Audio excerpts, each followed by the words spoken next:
मैं कहानी के बिल्कुल आखिर में उस असली वारिस के रूप में उठा जिससे सब नफरत करते थे। वहीं उस नकली वारिस ने सबका दिल जीत लिया था। मुझे घर से धक्के मारकर सड़क पर छोड़ दिया गया था। इतनी दर्दनाक कहानी के बाद मेरी जीने की इच्छा ही खत्म हो गई थी। मैं सोच ही रहा था कि गाड़ी के आगे कूदकर जान दूं या छत से कूदकर। तभी वहां से गुजर रहे कुछ गुंडों ने मुझे जबरदस्ती कार में खींच लिया। उन्होंने मेरे गले पर चाकू रख दिया और बोले, हिल्ला मत, अपने परिवार को फोन कर और 5 मिलियन मंगवा। अगर चिल्लाया तो सीधा ऊपर भेज दूंगा। मुझे लगा, चलो किस्मत ने मेरे लिए कुछ तो प्लान किया है। मैं सुकून से मुस्कुराया, हां में सिर हिलाया और फिर पूरी ताकत से चिल्लाया, बचाओ। मेरी चीख सुनकर दोनों गुंडे सुन्न पड़ गए। एक ने जल्दी से मेरा मुंह दबाया और बोला, तुझे क्या लगता है मैं तुझे अभी जान से नहीं मारूंगा? मैंने अपनी आंखों में उम्मीद भर के जोर जोर से सिर हिलाया कि हां, मार दो। लेकिन उस गुंडे को यह साबित करने में कोई दिलचस्पी नहीं थी। उसने मेरी जेब से फोन निकाला और मेरे रीसेंट कॉन्टैक्ट क्लोई हेज को कॉल किया। काफी देर बाद कॉल कनेक्ट हुआ। गुंडा बोला, तेरा भाई हमारे पास है, 5 मिलियन नहीं दिए तो यह मरेगा। लेकिन उधर से आवाज आई, ईथन, क्या यह तुम्हारी नई चाल है? सिंपैथी के लिए किडनैपिंग का नाटक? मेरी बर्दाश्त का इम्तिहान मत लो। तभी नकली भाई कैलेब बोला, शायद ईथन बस हमारा अटेंशन चाहता है, हमें जाकर देखना चाहिए। इस पर क्लोई बोली, तुम बहुत अच्छे हो कैलेब, लेकिन जो इंसान मरने से इतना डरता हो वो सिर्फ हेज फैमिली से पैसे ऐंठने की सोच सकता है। यह बस उसका घटिया नाटक है। इतना बोलकर उसने फोन काट दिया। कार में एकदम सन्नाटा छा गया। कुछ देर बाद एक गुंडा दूसरे से बोला, क्या ईथन असली वारिस नहीं था? तो वो लोग उस नकली वाले को ज्यादा क्यों पसंद करते हैं? दोनों मुझे ऊपर से नीचे तक घूरने लगे।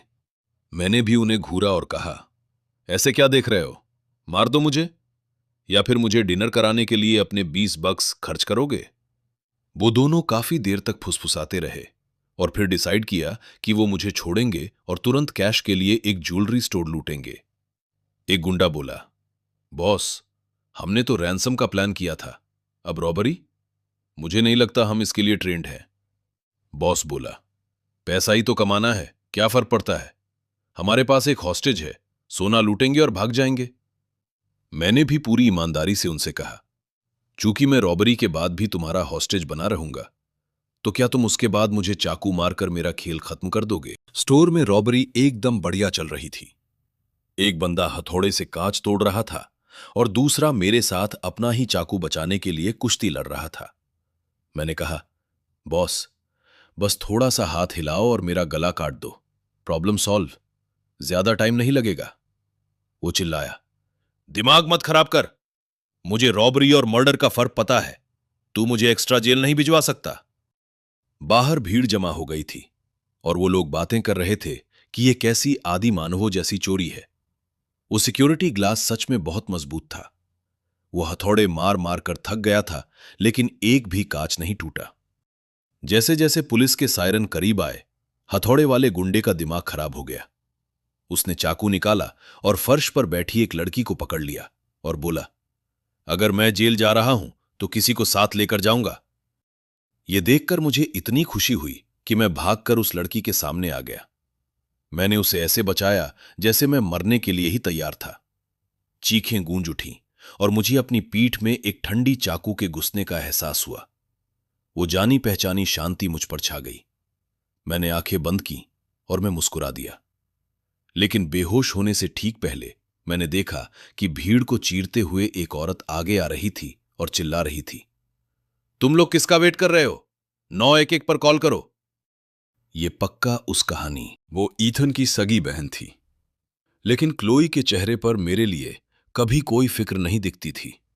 किताब के हिसाब से जब असली ईथन हेस परिवार में वापस आया था तो क्लोई उस घर में किसी भी और इंसान से ज्यादा उससे नफरत करती थी। जिस दिन ईथन वापस आया, कैलब हेस उस घर में 18 साल से रह रहा था। उसी रात कैलब घर से भाग गया और पूरी रात ढूंढने के बाद परिवार ने उसे बारिश में भीगा हुआ पाया। वो सबकी बाहों में सिर रखकर फूट फूट कर रोने लगा। मॉम, डैड, क्लोई, मुझे लगा अब आप लोगों को मेरी जरूरत नहीं है। क्लोई ने उसे गले लगा लिया और मुड़कर ईथन पर चिल्लाई, ये सब तुम्हारी गलती है। सिर्फ खून का रिश्ता होने से तुम कैलब की जगह नहीं ले सकते। इसके बाद असली ईथन ने परिवार का थोड़ा सा प्यार पाने के लिए पूरा 1 साल गिड़गिड़ाते हुए बिता दिया, लेकिन उसे बदले में सिर्फ नफरत और ठुकराया जाना ही मिला। तभी अस्पताल के डिसइंफेक्टेंट की तीखी महक मेरी नाक में गई और मैंने जबरदस्ती अपनी आंखें खोली। सिर घुमाकर देखा तो सामने क्लोई हेस खड़ी थी। वो बोली, ईथन, तुम जानबूझकर खुद को चोट पहुंचाते रहते हो। तुम ये सब अटेंशन पाने के लिए करते हो। कोई ताज्जुब नहीं कि मैं तुम्हें मरने के लिए छोड़ने ही वाली थी। चिढ़कर मैंने कहा, बकवास बंद करो। अचानक मेरे गले में किसी चीज की चुभन महसूस हुई। मैंने उसे बाहर निकाला तो वो एक पुराना सुरक्षा ताबीज था। मुझे ईथन की कोई याद तो थी नहीं और मेरे लिए यह पुराना कचरा बस एक रुकावट था। इसलिए मैंने बिना सोचे समझे उसे गले से उखाड़ कर फेंक दिया। ईथन, तुमने वो ताबीज ऐसे ही फेंक दिया? और क्या, वो मुझे चुभ रहा था, उसे रखने का क्या मतलब? ईथन, क्या तुम्हें याद भी है कि वो ताबीज कहां से आया था? नहीं। क्लोई हैज गुस्से से मुझे घूरने लगी। उसकी शांत नजरें मेरे चेहरे पर किसी नाटक या झूठ का कोई निशान ढूंढ रही थीं। लेकिन मेरे बेफिक्र चेहरे ने उसे बता दिया कि मुझे सच में कुछ याद नहीं था। वो चुलकर बोली, ईथन, आपकी एक्टिंग दिन ब दिन बेहतर होती जा रही है। मुझे तो पूरा यकीन है कि तुमने ही उन लुटेरों को हायर किया था ताकि तुम हमारा ध्यान खींच सको और वापस हेस परिवार में रेंगते हुए जगह बना सको। क्लोई चाहे जितना भी जोर लगा लेती, मुझ पर कोई असर नहीं होने वाला था।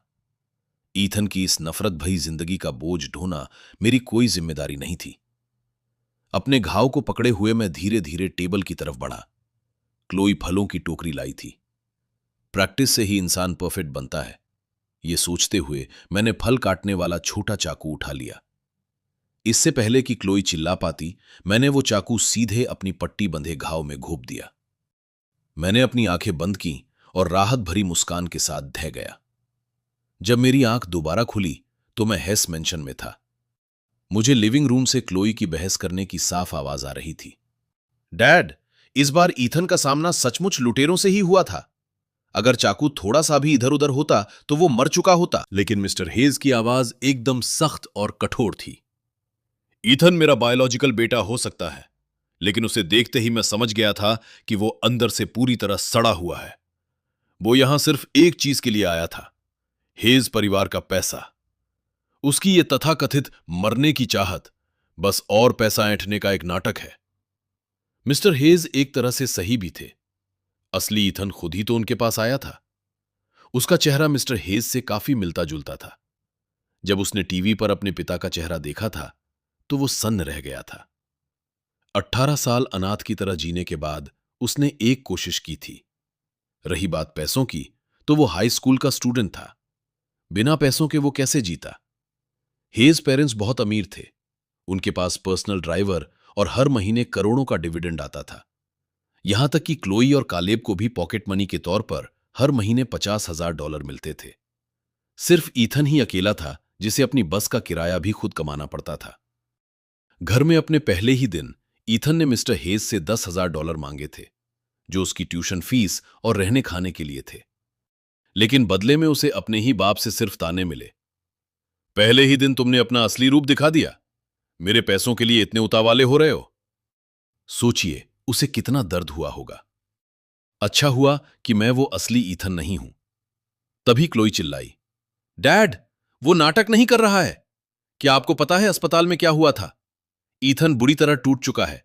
उसने मेरा दिया हुआ ताबीज फेंक दिया और फिर से खुद को चाकू मारने की कोशिश की। हेज पेरेंट्स का गुस्सा अब अविश्वास में बदलने लगा। यह सब सुनकर मुझे अजीब लगा, इसलिए मैंने दरवाजा खोला और बीच में टोकते हुए कहा, डिस्टर्ब करने के लिए सॉरी, पर क्या अब मैं यहां से जा सकता हूं? यह सुनकर सब लोग और भी ज्यादा हैरान रह गए। जिन लोगों ने मुझे इस घर में रहने के लिए लड़ते और गिड़गिड़ाते देखा था, जब मैंने कह दिया कि मुझे कुछ नहीं चाहिए, तो उन्हें समझ ही नहीं आया कि इस स्थिति को कैसे संभाले। तभी कालेब ने उदास होकर अपनी आंखें झुकाईं और बोला, यह घर हमेशा से ईथन का ही था, उसे यही रहना चाहिए। मुझे ही यहां से चला जाना चाहिए। स्टर्लिंग परिवार के साथ शादी का रिश्ता भी उसी को मिलना चाहिए। कालेब की इस बात ने हेज पेरेंट्स के दिल पर सीधा वार किया। मिसेस हेज ने तुरंत कालेब को गले लगा लिया और मेरी तरफ नफरत भरी नजर से देखकर बोली, तुम्हारी एक्टिंग दिन ब दिन बेहतर होती जा रही है ताकि तुम कालेब को यहां से बाहर निकाल सको। आखिरकार तुम स्टर्लिंग परिवार की लड़की से ही शादी करना चाहते हो ना? जब से तुम वापस आए हो इस घर का चैन अमन छीन गया है। मैंने कालेब को 18 साल पाला है, कोई भी उसकी जगह नहीं ले सकता। मैंने उन पर एक नजर भी डालना जरूरी नहीं समझा। मैं बिना कुछ कहे उनके पास से गुजरा और बाहर की तरफ चल दिया। तभी क्लोई ने मुझे रोका। ईथन, ज्वेलरी स्टोर में जो हुआ उसके लिए मुझे अफसोस है, लेकिन जो भी हो फिलहाल तुम घर पर ही रहो। मैं अब तुम्हें कुछ नहीं होने दूंगी। मैंने मन ही मन ठहाका लगाया। उस माफी में रत्ती भर भी सच्चाई नहीं थी। अगर वो माफी किसी बैंक ट्रांसफर के प्यारे से मैसेज के साथ आती तो शायद मैं उसे एक मुस्कान दे देता। घर वापस आने के बाद मेरे साथ ईथन के मुकाबले थोड़ा बेहतर बर्ताव किया जाने लगा। मुझे नीचे नौकरों वाले कमरे से हटाकर ऊपर एक गेस्ट रूम दे दिया गया। अगले दिन मैं दोपहर तक सोता रहा। जब नीचे आया तो मिसेस हेज बड़बड़ा रही थीं। इतनी देर तक सो रहे हो? जरा भी तमीज नहीं है। ईथन, जाओ जाकर मेरे लिए नाश्ता बनाओ। मैंने बिल्कुल सपाट लहजे में जवाब दिया। मिसेस हेज, मैं आपकी नौकर की जॉब के लिए अप्लाई नहीं कर रहा हूं। अगर मुझसे खाना बनवाना है तो पहले मुझे मार्केट रेट के हिसाब से पैसे दीजिए।